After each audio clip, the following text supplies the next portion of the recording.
ఆమ్ Aadmi party, CJP, ఆమ్ Aadmi party పెద్దగా తేడా లేదు. కేజ్రీవాల్ పెంచుకున్నటువంటి బొద్దింకలే సీజేపీగా మారాయి. మరలా ఈ కేజ్రీవాల్ గూటికి వెళ్తాయి. పెద్ద బొద్దింక దగ్గరికి ఈ చిన్న బొద్దింకలన్నీ చేరుకుంటాయి.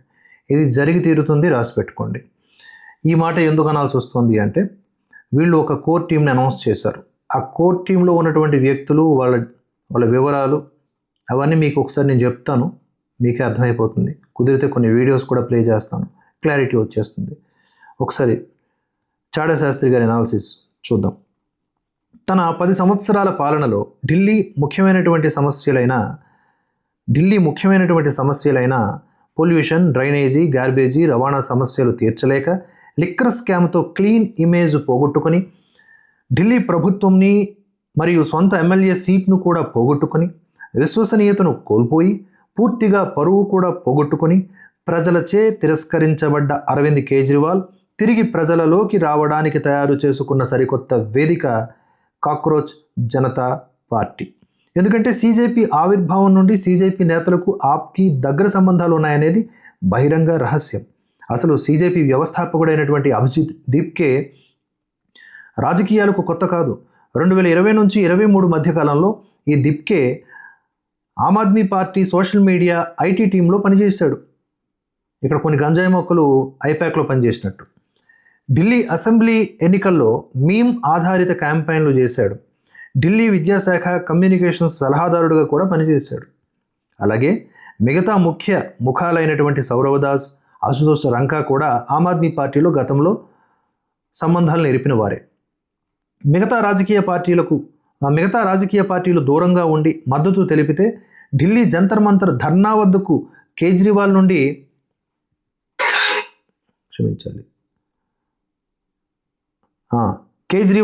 అందరూ కూడా ఆప్ నేతలు తరచుగా వచ్చి సంఘీభావం తెలియజేశారు.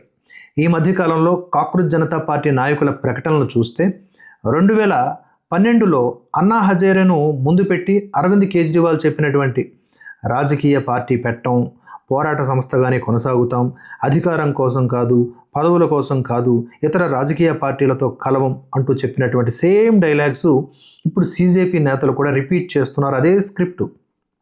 ఆ వీడియోస్ ప్లే చేస్తాం తర్వాత. ఇప్పుడు సీజేపీ నేతలు ఆ స్క్రిప్ట్లో భాగంగా మనం చూస్తున్నాం. కేజ్రీవాల్ నేను అరాచకవాదిని అని బహిరంగంగా చెప్పాడు. ఇప్పుడు వీళ్ళు జూలై 20న ఢిల్లీలో నిజంగానే అరాచకం చేసి చూపించారు. సరే, ఈ కాక్రోచ్ జనతా పార్టీ నిన్న 14 మందితో జాతీయ కోర్ కమిటీ ప్రకటించింది. దీనిలో దాదాపుగా 50% మందికి పైగా ఆప్ పార్టీతో గతంలో సంబంధం ఉన్నవారే. అందరూ కూడా రాజకీయాలతో పరిచయం ఉన్నవారే.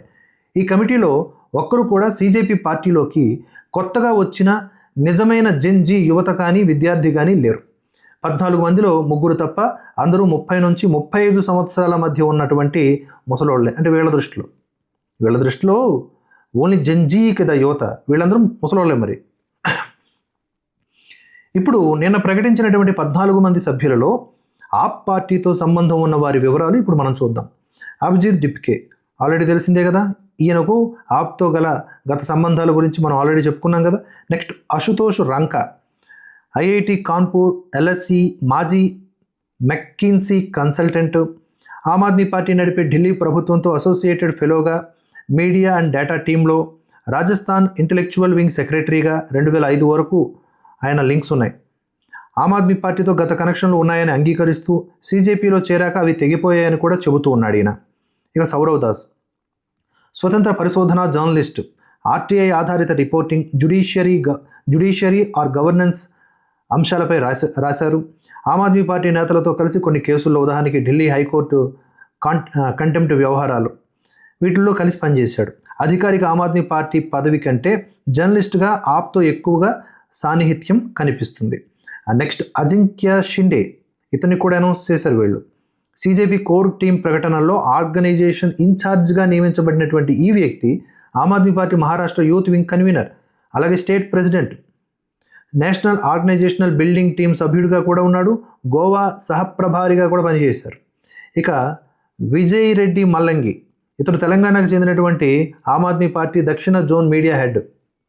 ఇక అంకిత్ భరద్వాజ్ ఢిల్లీ వ్యాప్తంగా మరియు విద్యా సంస్థల స్థాయిలో క్రియాశీలకంగా పనిచేసిన పూర్వ ఆమ్ ఆద్మీ పార్టీ కార్యకర్త లేదా వాలంటీర్.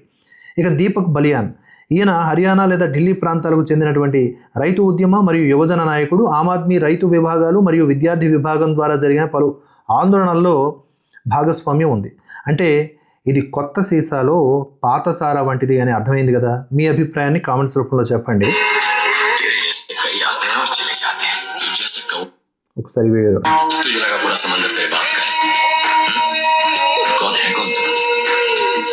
जिसमें जिगर है उसे कोई नहीं रोक सकता. तेरे जैसे कई आते हैं और चले जाते हैं. ఈ వీడియో చూడండి. From Hisar, what happening in Hisar and is a indirect manifestation of Arvind Kejriwal's own political ambitions, which are coming to the surface now. Arnab, I made it very clear and I am again. అప్పట్లో అంటే Anna Hazare protest జరుగుతున్న టైంలో ఇంకా party ఏమీ లేకుండా ఆ దశలో అనమాట అర్నబ్ గోస్వామి అడిగిన క్వశ్చన్, పొలిటికల్ అంబిషన్స్ ఉన్నాయా, ఇంటెన్షన్స్ ఉన్నాయా, ఎజెండా ఉందా అంటే ఆయన చెప్తున్నాడు మాట. Making it very clear on your channel, on your program today, I will never fight elections in my life and I don't want to hold a post in my life. I have no political ambitions. Does that apply to all the core members of your team? It does.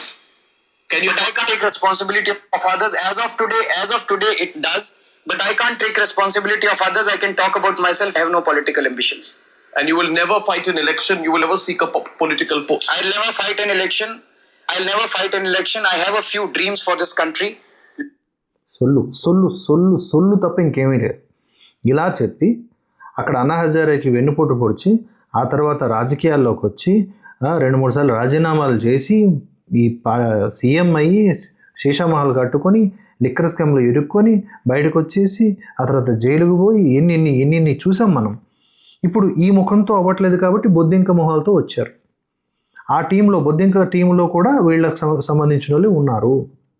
ఇప్పుడు చెప్పండి, జంతర్ మంతర్ అని protest అని మాట్లాడిన వాళ్ళందరూ ఇప్పుడు చెప్పండి.